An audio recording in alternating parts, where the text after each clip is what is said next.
Sekarang di sini aku akan menceritakan tentang 5 orang indigo yang berhasil meramalkan kejadian di masa depan. Oke, jadi yang pertama namanya adalah Morgan Robertson yang meramalkan tragedi Titanic.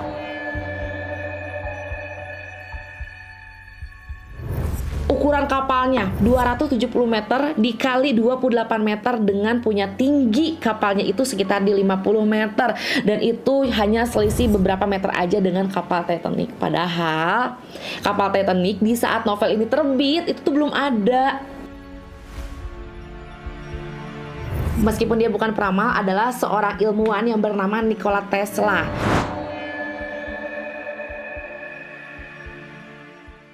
Oke, hai, welcome to my channel. Assalamualaikum warahmatullahi wabarakatuh. Wow, makasih ya yang udah pada ngunjungin channel YouTube aku. Kita akan cerita-cerita lagi. Jadi sekarang di sini aku akan menceritakan tentang 5 orang indigo yang berhasil meramalkan kejadian di masa depan. Jadi kejadian-kejadian itu yang memang besar banget ya di dunia gitu ya. Dan ternyata itu sudah diprediksi atau sudah diceritakan dari beberapa belas atau bahkan beberapa puluh tahun sebelumnya. Ya, ada 5 yang akan aku ceritakan. Jadi buat yang belum subscribe, silakan langsung klik tombolnya biar mendapatkan notifikasi di saat aku upload video yang baru.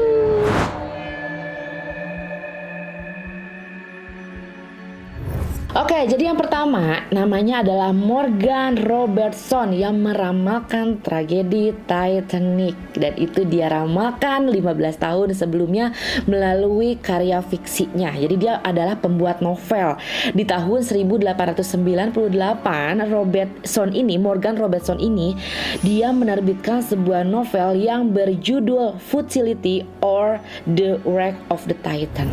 Ya, jadi di situ novel itu bercerita mirip banget dengan tragedinya si Titanic ini, tentang sebuah kapal yang bernamanya juga sama, namanya Titan. Ada apa dengan Titan? Ya, ada apa dengan Titan? Jadi novel tersebut bercerita tentang sebuah kapal yang bernama Titan yang tenggelam di Samudra Atlantik.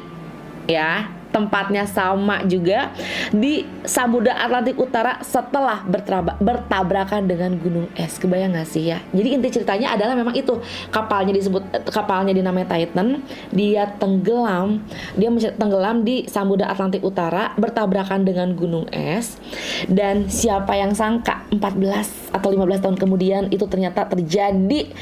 Dan masalahnya ada beberapa part atau beberapa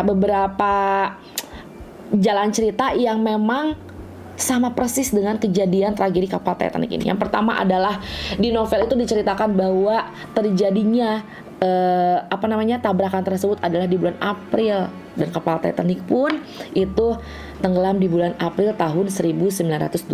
Kemudian juga ukuran dan kecepatan kapal Titan itu digambarkan mirip banget ya, hampir mirip. Jadi di situ digambarkan kecepatannya itu sekitar 39 km per jam, yang mana itu adalah kecepatan kapal Titanic saat 15 tahun kemudian. Kemudian juga ukuran kapalnya 270 meter dikali 28 meter dengan punya tinggi kapalnya itu sekitar di 50 meter, dan itu hanya selisih beberapa meter aja dengan kapal Titanic. Padahal kapal Titanic di saat novel ini terbit itu tuh belum ada. Dan dia bisa menggambarkan ukuran yang sama persis, kronologi yang sama persis, bulan sama persis, dan di kisah Titan jumlah korbannya itu diceritakan adalah setengah dari isi kapasitas penumpangnya, yang mana disebabkan oleh kekurangannya pelampung yang ada di sana. Dan itu juga yang terjadi di kapal Titanic, yang mana kapal Titanic itu kan dia punya kapasitas itu 2.435 penumpang ya, dan yang bisa diselamatkan hanya setengahnya aja. Nah, di cerita novel Titanic juga sama, jumlah penumpangnya sama, yang bisa diselamatkannya juga sama. Nah, dan kita nggak pernah tahu ya kenapa bisa seorang novelis yang dia membayangkan segala sesuatunya di dalam pikiran itu kok bisa sama persis dengan kejadian 15 tahun kemudian. Apakah dia lewat mesin waktu, atau dibisikin, atau bermimpi? Who knows?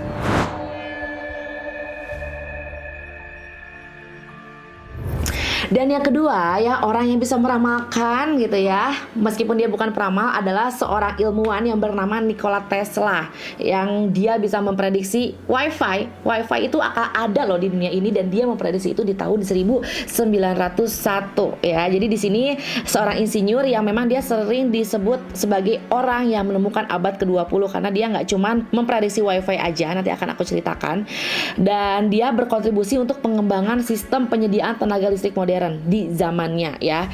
Wawancara pada tahun 1909, si Tesla ini bilang katanya ya, dia mengeluarkan pemikiran dan ramalannya tentang dunia teknologi. Dia bilang pada suatu hari dunia akan bisa terhubung dengan sangat cepat, orang bisa mengirimkan pesan di saat yang sama ke seluruh dunia, ke siapapun yang ingin dihubunginya.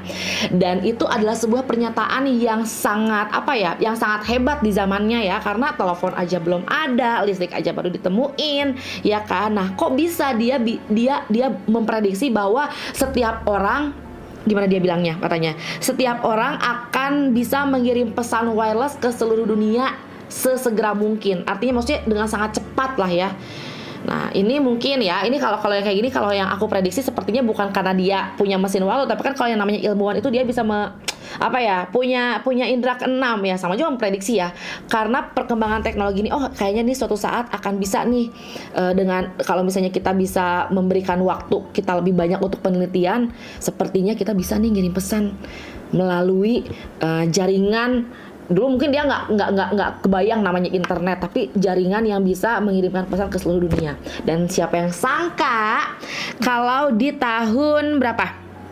Di tahun 1973, yaitu 64 tahun kemudian, ditemukanlah ponsel, handphone ya. Meskipun kita punya handphone tahun 2000-an mungkin ya kan, sebenarnya handphone sudah ditemukan di tahun 1973, dan Wi-Fi itu masih asing nih kan. Akhirnya ditemuin di tahun 1991, berarti sekitar 90 tahun kemudian.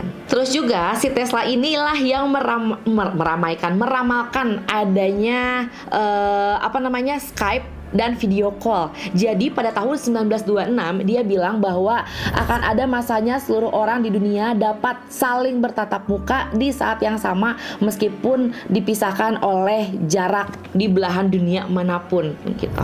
Dan itu yang terjadi kan. Awalnya kan sebelum kita ada fitur video call di handphone kita kenal yang namanya Skype ya kan. Nah, siapa yang sangka bahwa ternyata beberapa puluh tahun kemudian itu terjadi. Makanya di tahun 2013 sosok Tesla akhirnya dijadikan sebuah patung di San Francisco, di mana patung tersebut memancarkan sinyal Wi-Fi untuk menghormati ide-ide jeniusnya tentang perkembangan teknologi.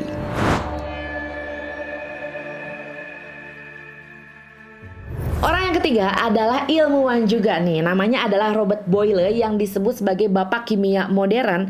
Dia adalah seorang ilmuwan fenomenal yang berpengaruh karena mendeklarasikan idenya tentang transplantasi organ tubuh. Jadi Boyle ini dia bilang kalau transplantasi organ itu bisa dilakukan untuk menyelamatkan lebih banyak nyawa manusia di tahun 1660-an ya. Dan siapa yang sangka ramalannya itu bisa diwujudkan oleh David Hume dan Dr. Joseph Murray 300 tahun kemudian. Jadi di tahun 1600-an ini si Boyle ini dia menuliskan daftar keinginannya yang ingin ia wujudkan untuk dunia kedokteran, yaitu salah satunya adalah menyelamatkan nyawa manusia melalui transplantasi organ. Dan gagasan itu pada saat itu ya, gagasannya itu sangat nggak mungkin lah gitu ya. Kok bisa? Kamu sakit ginjal, ya udah kalau kayak gitu saya pakai ginjal kamu deh ya, biar saya tetap bisa bertahan hidup ya. Saat itu nggak kebayang, cuma si Boyle aja yang bisa membayangkan itu. Nah, akhirnya selang 300 tahun berikutnya, tepatnya di tahun 1954, Dr. David Hume dan Dr. Joseph Murray berhasil melakukan proses transplantasi organ pertama kali di dunia, yaitu organ ginjal. Cuma di sini disclaimer bahwa sebelum tahun 1954 sebenarnya ada ya rumah sakit dan dokter yang melakukan transplantasi ginjal ini, tetapi gagal karena 3 minggu kemudian si penerima donor ginjal ini akhirnya meninggal dunia. Nah, yang berhasil pertama kali sampai si pasien itu bisa bertahan hidup itu ya tahun 1954 ini gitu. Terjadi pada tanggal 4 Maret tahun 54 di rumah sakit Peter Ben Brigham di Boston, dan dilakukan oleh Dr. Joseph Murray dan rekan-rekannya di rumah sakit tersebut kepada kembar identik. Prosedur ini dilakukan kepada pasien yang kembar identik, namanya di sini Ronald dan Richard Herrick ya. Jadi Richard ini dia punya masalah lah sama ginjalnya. Akhirnya Ronald kembarannya memberikan satu ginjalnya kepada saudaranya ini. Operasi ini dilakukan tanpa obat imunosupresif. Jadi memang masih manual banget gitu. Dan ternyata ginjal yang ditransplantasikan ini berfungsi dengan baik selama 8 tahun. Kenapa 8 tahun? Karena 8 tahun kemudian Richard ini meninggal. Nah, tapi meninggalnya bukan karena komplikasi dari ginjalnya. Jadi dia memang mengalami sakit yang lain yang menyebabkan dia meninggal gitu. Dan ini menjadi momentum penting ke depannya tentang cara-cara transplantasi organ selain ginjal yang sangat berpengaruh terhadap dunia medis saat ini.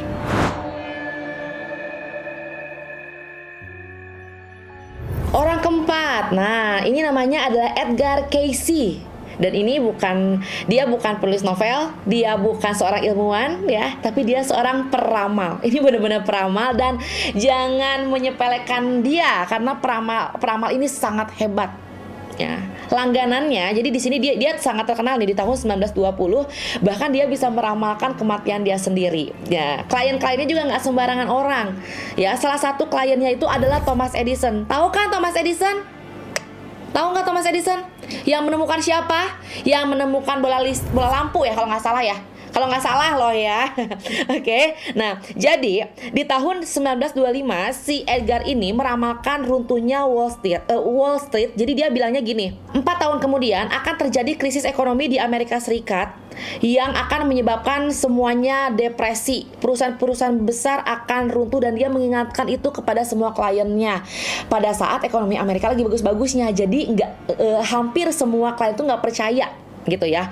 Beberapa kliennya dia nggak mendengarkan peringatan ini, dan benar aja di tahun 1929 terjadilah krisis ekonomi hebat yang melanda Amerika Serikat dan membuat bursa efek New York sangat jatuh. Ini menyebabkan 13 juta orang di Amerika Serikat pengangguran, dan saham nggak kunjung normal hingga tahun 1954. Nah, tadi dibilang nih ya, si Edgar ini juga bisa meramalkan kematiannya sendiri. Kan biasanya setahu aku nih ya, peramal itu dia bisa melihat kejadian yang terjadi sama orang lain. Tapi kalau ditanya kapan kamu meninggal, dia nggak pernah bisa tahu kan, karena dia nggak bisa katanya meramalkan kematian diri sendiri. Nah, si Edgar ini bisa. Jadi dia tahu bahwa dia akan meninggal ya. Jadi dia bilang gini, pada tanggal 1 Januari di tahun 45 dia bilang bahwa saya akan dimakamkan 4 hari lagi. Gimana sih rasanya tahu kematian dia sendiri diramalkan? Jadi dia bilang tanggal 1 itu 4 hari kemudian dia akan dimakamkan, dan benar aja tanggal 3 Januari dia meninggal akibat stroke dan dimakamkan tanggal 5-nya gitu.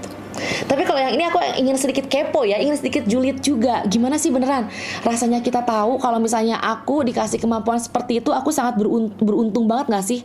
Kamu bakal tahu kamu meninggal kapan, jadi kamu bisa tobat ya, bisa tobat dulu. Nah ya.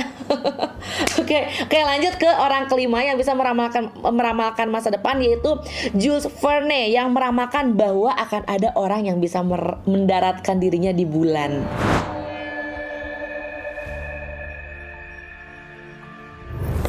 Nah, jadi selain si Robertson yang tadi aku ceritain nomor 1, si Jules Verne ini juga adalah seorang novelis ya. Dia penulis fiksi yang ramalannya benar-benar menjadi kenyataan, karena dia tuh novelis Prancis di abad 19-an, dan dia menulis cerita tentang petualangan klasik yang nama judulnya itu Around the World in 80 Days. Dan di salah satu segmennya atau di salah satu artikelnya, di situ dia menulis cerita pendek ya, judulnya itu From the Earth to the Moon. Di situ menceritakan ada manusia pertama yang bisa melakukan perjalanan di bulan, dan ingat ya, pada saat itu kejadian di saat itu tuh kayak hal itu tuh nggak mungkin gitu. Hampir seabad kemudian barulah kenyataan tuh kan ya, si Neil Armstrong itu menginjakkan kaki di permukaan bumi di tanggal 20 Juli 1969. Jadi 100 tahun kemudian. 100 tahun kemudian.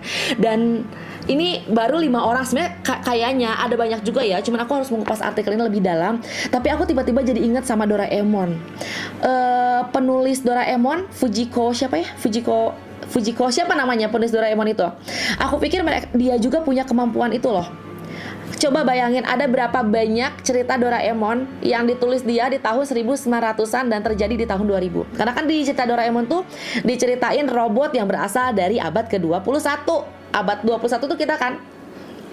Sementara Doraemon itu kalau nggak salah filmnya aja di tahun 1980-an aja udah ada. Tentang apa coba? Tentang kalau misalnya Doraemon, aku lapar. Baiklah, kita sekarang pesan ya. Dia buka layarnya.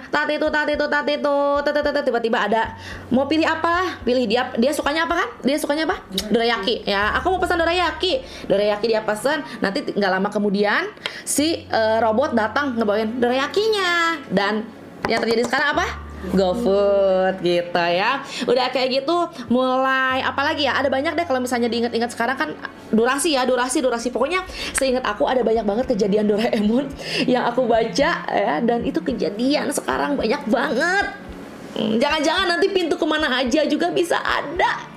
Jangan-jangan nanti kita bisa ke mesin waktu juga. Oke deh, ceritanya sampai di sini aja. Sampai ketemu di video selanjutnya. Tapi buat kalian komen dong. Aku jadi kepikiran kejadian apa lagi sih yang terjadi jadi nyata dari cerita Doraemon. Tulis dong di kolom komentar. Oke, see you, bye bye next video. Assalamualaikum warahmatullahi wabarakatuh.